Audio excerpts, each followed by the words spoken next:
তাইলে আজকাল সূরার ভিতরে আলোচনা কয়টা বলেন? কয়টা?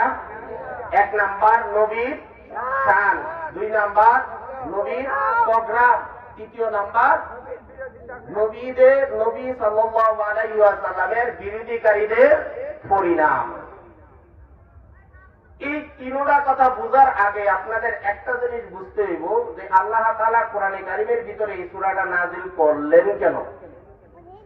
এই সূরাটা নাজিল করলেন কেন এটা আগে একটু বুঝতে হইব। সূরাটা নাজিল করলেন কেন,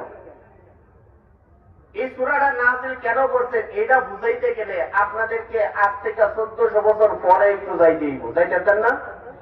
বলেন তো আমার আপনার নবীর হায়াতে মুবারকা কত বছর? বলেন 63 বছর। আরো জোরে বলেন। যদি এখন নবীর জন্মের কথা জিজ্ঞাসি, যুবক জবান খুলতে পারে না। যদি বলি মেসি খেলে কত বছর, তাইলে দেখবেন টট্টরায় হয়ে নেব। আওয়াজ দিয়ে বলে যুবক ঠিকই না। যদি বলি রোনাল্ডো অপশন নিব কবে, তা হয়ে নেব। কিন্তু যারে সৃষ্টি না করলে আল্লাহ আসমান জমিনের কোনো কিছু সৃষ্টি করতো না, তার বয়সটা পর্যন্ত কইতে পারতেছে না। বলেন তো আল্লাহ নবীর হায়াতে মুবারকা কত বছর? 63 বছর।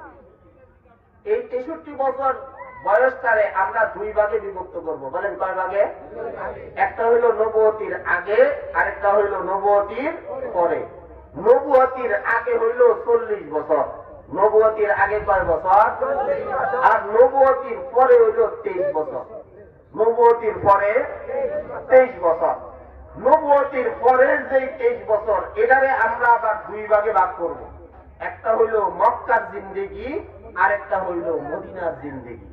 একটা হইল কোন জায়গা? বলেন কোন জায়গা? আরেকটা হইল কি? যে মক্কার জিন্দেগি হইল 10 বছর আর মদিনার জিন্দেগি হইল 13 বছর। এই 10 বছর জিন্দেগিতে যে সকল সূরা আল্লাহর নবীর উপরে নাজিল হইছে এগুলাকে বলা হয় মক্কি সূরা। আর মদিনার জিন্দেগিতে যে সূরাগুলা নাজিল হইছে ওগুলা বলে মাদানী সূরা। আর আজকের যে আলোচনার বিষয়বস্তু সূরা কাউসার, এই কাউসারটা হইল মক্কি সূরা। কি সূরা? এতটুকু বুঝতে পারছেন তো? এবার চলেন আল্লাহর নবী মক্কার জিন্দেগির 10 বছর হেরা গুহায় যেদিন আল্লাহ তাআলার নবীকে নবুয়তি দেওয়া হইল, এর আগে 40 বছরে আল্লাহর নবী মক্কার ভিতরে, মক্কার জমিনের গলিতে গলিতে সব জায়গায় আল্লাহর নবীর উপাধি হইল আল আমিন। নাম কি?